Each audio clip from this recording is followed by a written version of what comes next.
Welcome back, restorers and explorers. Thank you for your patience, my Patreon friends and family. We've had a little bit of a hiatus here, but we're going to get back in the business of giving you guys content and stuff to get excited about, and books to read, and restoration projects, and all the likes. So today we are back with another book review from keeping in line with all of our other ecological nature-based, restoration-based book reviews. This is a great one called Finding the Mother Tree by Suzanne Simard. And wow, is this one just fantastic. I literally just finished it and just had to jump right into doing the review. It's incredible, 10 out of 10. Robin Bell Kilmer recommendation in the same thread of the other books that I've talked about, Braiding Sweetgrass and Gathering Moss.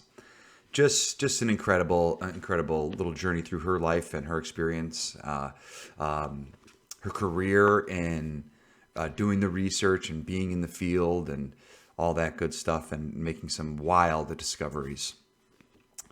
So, as usual for these book reviews, I think I'll just read the introduction. We'll talk a little bit about it. I'll give my little analysis of it, and then we'll go ahead and go over a couple of different articles I want to talk about, just to keep this kind of stuff fresh in everybody's mind and how urgent of a thing it is that we need to achieve some balance within nature. And then I'll read her epilogue because it's so powerful, and we'll sign off for the day. But yeah, just great stuff, guys. 10 out of 10 recommend. You need to read this book. So I'll just go ahead and start off with her introduction called Connections. For generations, my family has made a living off cutting down the forests. Not a good start, but trust me, guys, it'll be better. Our survival has depended on this humble trade, and what a humble trade it is. It is. I've cut down my fair share of trees, but nothing lives on our planet without decay and death. From this springs new life, and from its birth will come new death. The spiral of living has taught me to become a sower of seeds and a planter of seedlings, a keeper of saplings, are a part of the cycle. The forest itself is part of much larger cycles, the building of the soil and migration of the species and circulation of oceans. The source of clean air and pure water and good food. There is a necessary wisdom in the give and take nature, its quiet agreements, and search for balance. This is an extraordinary generosity, working to solve the mysteries of what we made forests tick and how they are linked to find the earth, fire, water has made me a scientist. I watched the forest and I listened. I followed where my curiosity led me, and I listened to the stories of my family and people, and I learned from the scholars. Step by step, puzzle by puzzle, I poured everything I had into becoming a sleuth of what it takes to heal the natural world. I was lucky to become one of the first in the new generation of women in the logging industry, but what I found was not what I had grown up to understand. Instead, I discovered vast landscapes cleared of trees, soils stripped of nature's complexity, a persistent harshness of elements, communities devoid of old trees, leaving the young ones vulnerable, and an industrial order that felt hugely, terribly misguided. The industry has declared war on those parts of the ecosystem and the leafy plants and broadleaf trees and nibblers and gleaners and infestors that we see as competitors and parasites on cash crops. But that I was discovering were a necessity for healing the earth. The whole forest, central to my being and sense of the universe, was suffering from this disruption, and because of that, all else suffered too. The trees soon started revealing all their secrets. I discovered that they are in a web of interdependence linked by a system of underground channels where they perceive and connect and relate with the ancient intricacies and wisdom that can no longer be denied. I conducted hundreds of experiments, with the one discovery leading to the next, and through this quest, I uncovered the lessons of tree-to-tree communication, of the relationships that create a forest society. The evidence was at first highly controversial, but the science is known to be rigorous, peer-reviewed, and widely published. It is no fairy tale, no flight of fancy, no magical unicorn, no fiction in Hollywood movie. These discoveries are challenging many of the management practices that threaten the survival of our forests, especially as nature struggles to adapt to a warming world. So So we'll skip a little bit of it here. The older trees are able to discern which seedlings are their own kin. Old trees nurture the young ones and provide them food and water just as we do with our own children. It is enough to make one pause, take a deep breath, and contemplate the social nature of the forest and how it's crucial for their evolution. The fungal network appears to wire these trees for fitness and more. The old trees are mothering their children. The mother trees. When the mother trees, the majestic hubs at the center of the forest communication, protection, and sentience die, they pass their wisdom to their kin generation after generation, sharing the knowledge of what helps and harms them, who is friend and foe, how to adapt and survive in the ever-changing landscape. It's what all parents do. How is this possible for them to send the warning signals, recognition messages, and safety dispatches as rapidly as telephone calls? How do they help one another through distress and sickness? Why do they have human-like behaviors? And why do they work like civil societies? After a long time as a forest detective, my perception of the woods has been turned upside down. With each new revelation, I am more deeply embodied in the forest and embedded in the plants. The scientific evidence is impossible to ignore. The forest is wired for wisdom, sentience, and healing. This is not a book on how we can save the trees. This is a book on how the trees might save us. So, super powerful introduction there, guys, huh? And it gets even crazier than that as far as in-depth complexity of her research and just her whole life story and the arc of her career. Absolutely fascinating stuff, guys. And it couldn't be more relevant and important to everything going on in the world today. We want to preserve these beautiful landscapes and these beautiful forests and make sure that we have stuff to hand down generation to generation instead of barrenness. But yeah, I would say that the book mainly centers around the concept of the mother tree, a metaphor for like the biggest and the largest trees out there in these deep old growth forests or just in forests in general. They serve as the main node in a network of communication and nutrient exchange among trees. She had groundbreaking studies, and she was able to demonstrate in all of these different studies how roots and mycorrhizal networks communicate, fungal associations that link the different species, which we talk about here on the channel all the time, and how important that all is to the nature of all living things, really. It's all about a balance and a cooperation. This symbiotic relationship promotes resilience and health within forest ecosystems. She intertwines her scientific findings with personal narratives, including experiences growing up in British Columbia, her journey as a woman in a male-dominated field, and reflects on the impact of logging our forests and the need for a shift in how society and values and manages these ecosystems. So that's just so fascinating how throughout the whole story, she's just so dedicated to her passion. And despite all these hurdles that she had to climb between getting grants and being discriminated for being a woman in a male-dominated industry, specifically driven on profit, where the main drive, like in all in Western thought, is competition is what is the main driver of forests and all life, which doesn't seem to be the case, which is basically her hypothesis, which is eventually proven right, as she explained in the introduction there, through rigorous study and a whole career, as well as thousands of other sources that she helped compile and work with throughout her life to rediscover these facts. Yeah, so I mean, the key themes that I took out of it were obviously the trees are not these solitary giants, but they're part of a very complex web of life, and they support each other and share and communicate in mutual aid. And obviously they're living things, but we especially in Western society, think that we're superior to everything in nature, whereas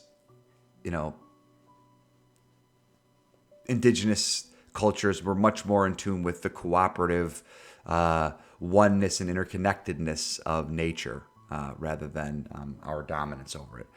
So that leads to the second theme, which is really, the most crucial part of it, which is the most motivating part, should be for all of us, is like the environmental stewardship. We need to be the own stewards. We need to be the ones getting out there, digging in, getting our hands in the dirt, finding out the data, keeping it clean, holding politicians and governments and corporations accountable for this kind of stuff, and making sure that we're doing it in the most ecologically sound way we can. So yeah, I would say that her the third biggest takeaway I had was just all of her personal experiences in overcoming adversity, and the analogies between how that also works in nature with trees and fungi and salmon, and just how perseverance is key. And her story is true. I don't want to ruin it for you guys, but it's absolutely inspiring. Her life story and her challenges and stuff like that. Four, a big takeaway is a repeated thing in here, which we talk about on this channel all the time, in regards to Terence and some of these Terence McKenna and all these guys who've been advocating for a much more vigorous type of feminism, where we get more women in the workplace that can use their skills in ways to break down barriers like she has in male-dominated fields, and bring a much-needed balance to a lot of these industries that are kind of out of control at the moment. I think that that'll be good for all governments of the world, all corporations all over the world, all communities, as if we get women involved in roles where they can thrive.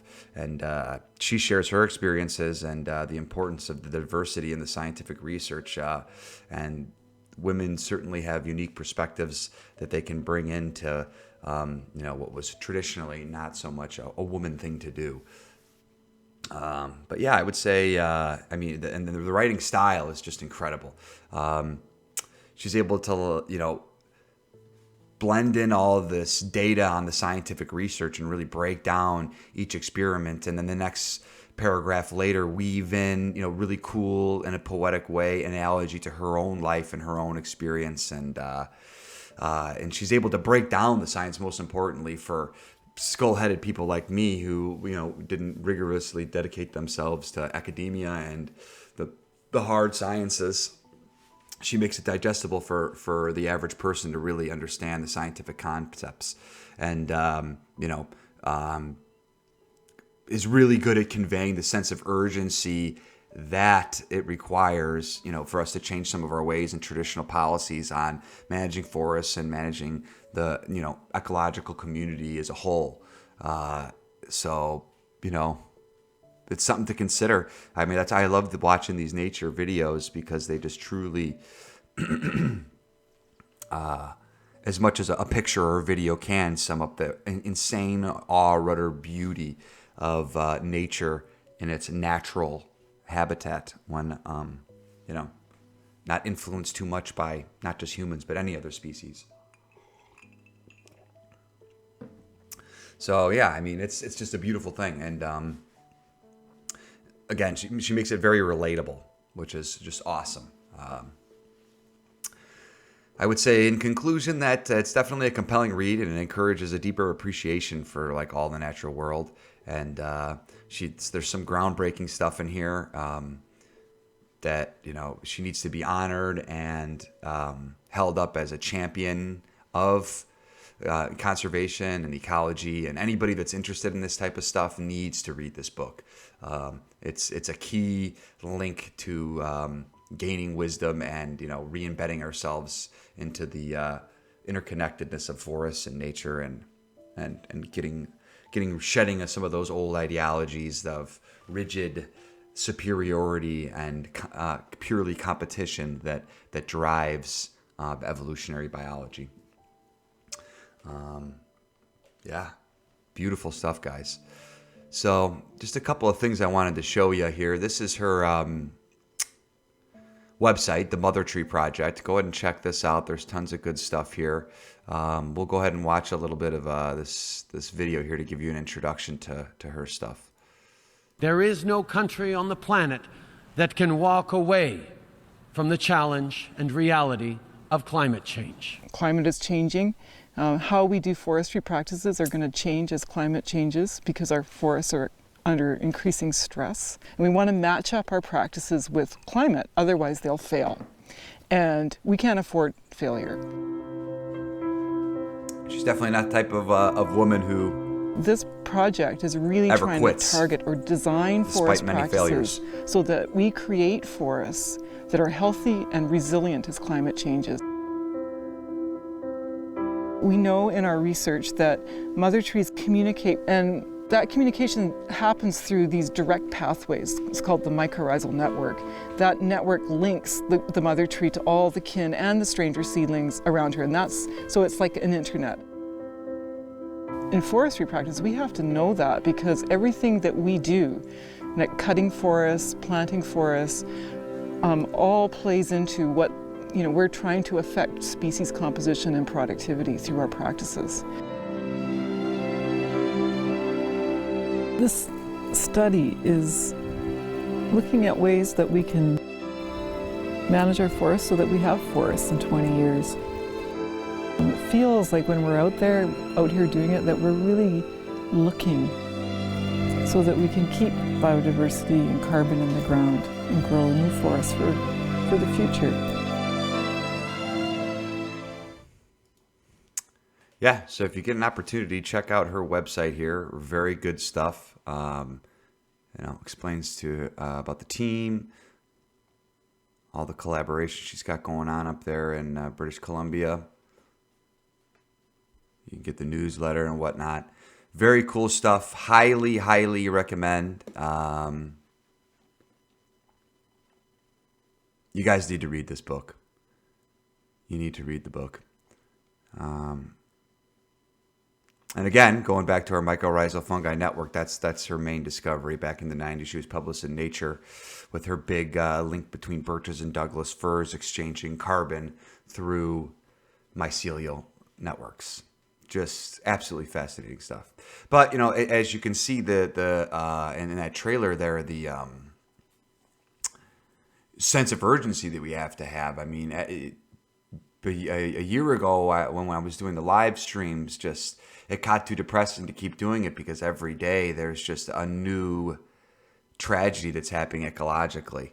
And here's what she referenced. I mean, this is a big problem.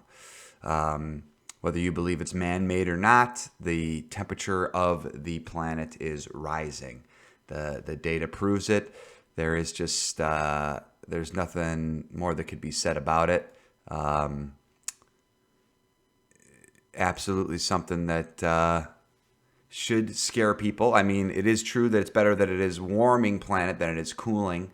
But again, we don't want to cook ourselves alive. If we have any responsibility on this planet as stewards, it's to kind of do what we can to make sure all life thrives equally. And all these countries are setting their goals and whatnot, and it's just something that we have to stay on top of. So, again, more pressure on us to consume less wasteful single-use plastic products and get involved in our communities and keeping stuff clean. And despite all the problems, we can do little things, and little things have a ripple effect and a major value. Because I mean, forests, forest fires are natural, but they're not. These type of fires that we're creating are 100% man-made from our mismanagement of the planet. California, obviously in Canada too. All these places where this is serious stuff that we got to get we got to get control of. 120,000 acres. Firefighters are out there suffering and passing away because of our greed and mismanagement. Families are losing their homes, their lives. These, not to mention the untold lost amount of displaced species of animals, plants, insects, whatnot, from these fires due to our mismanagement of our own civilization and our disconnectedness from the unity of the ecological whole of the planet. I mean, and again, summertime, August and July, if you're in hot areas that are dry, fires are going to be, it's a natural part of the process. But when they're artificially dried out by human behavior, or, certain areas are exploited by a corporation, there's only so much that sustainably, as far as our civilization and other species can be able to really, like, we can go underground. How long are we going to last underground? We need to figure this out now before all of it becomes too snowbally to the point where we can't. There can't be any healing done left. And continue to be addicted to fossil fuels, and the pollution that comes from that industry is going to be the biggest hurdle. But since we're all aware, guys, I say it all the time, vote with your dollars, get involved, and just try to be as active as you can in the green revolution so that we can reverse some of this damage. So I'll go ahead and end our little book review here with her epilogue, which is absolutely just incredible and moving. So here is the final words in Finding the Mother Tree, Suzanne Simard. The epilogue, Mother Tree Project. I began the Mother Tree Project in 2015 during my rebirth after cancer. It is the biggest experiment I have ever conducted, with a guiding principle of retaining mother trees and maintaining connections with forests to keep them regenerative, especially as the climate changes. The Mother Tree Project consists of 9 experimental forests located across a climate rainbow in British Columbia, from hot and dry forests in the southeast corner of the province to cold and wet stands in the north-central interior.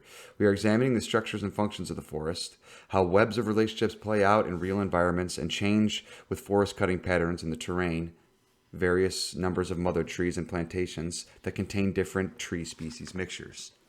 So she's on it. She knows what's up. We want to make educated guesses about which combinations of harvesting and planting will be most resilient to the stresses of that our planet is facing. How is the healthiest connections can thrive? How is it that the healthiest connections can thrive alongside our needs and then use our resources from the forest? Our goal is to further develop an emergent philosophy, a complexity science, based on embracing collaboration in addition to competition. Indeed, working with all of the multifarious interactions that make up a forest. Complexity science can transform forestry practices into what is adaptive and holistic, and away from what has been overly authoritarian and simplistic. By now, everyone knows about the consequences of climate change, and almost no one has escaped its direct wrath. Concentrations of carbon dioxide have exploded from a level of 285 parts per million, meaning 285 molecules of carbon dioxide and 1 million molecules of air, in 1850, to 315 parts per million in 1958. As I sit here writing, concentrations have exceeded 412 parts per million, and at the rate we're going, when Hannah and Nava, her daughters, might be raising children, we will reach 450 parts per million level that scientists are considered the tipping point. I am hopeful, sometimes when it seems nothing will budge, that there will be a shift. Based on my research, the free-to-grow policy was revamped back in 2000 to tolerate few birches and aspens in certain regions of the province. Though fundamental attitudes have not fully changed, these leafy trees were still viewed as competitors and irritants. But now there are young foresters out there on the land writing thoughtful prescriptions and applying the ideas of saving old trees and encouraging forest diversity. We have the power to shift course. It is our disconnectedness and our lost understanding about the amazing capacities of nature that are driving a lot of our despair, and plants in particular are objects of our abuse. By understanding their sentient qualities, our empathy, love for trees, plants, and forests will naturally deepen and find innovative solutions, turning the intelligence of nature itself, it is being the key. Turning to the intelligence of nature itself is the key. It's up to each and every one of us to connect with the plants you call your own. If you're in a city, set a pot on your balcony. If you have a yard, start a garden and join a community plot. Here's a simple and profound action you can take right now. Go find a tree, your tree, Make it your tree. Imagine linking into her network, connecting to the other trees nearby. Open your senses. If you want to do more, I invite you into the heart of the Mother Tree Project to learn the techniques and solutions that will protect and enhance biodiversity, carbon storage, and a myriad of ecological goods and services that underpin our life support systems. Opportunities are endless and are as endless as our imagination. Scientists, students, and the general public who want to take part in this interdisciplinary research deep in the forest to be part of a citizen science initiative, a movement to save the forests of the world, can find more at mothertreeproject.org. Beautiful stuff, guys. Check out our website. Get involved. Thank you so much for watching. Remember, keep living that green revolution. Peace and love, y'all. Bye.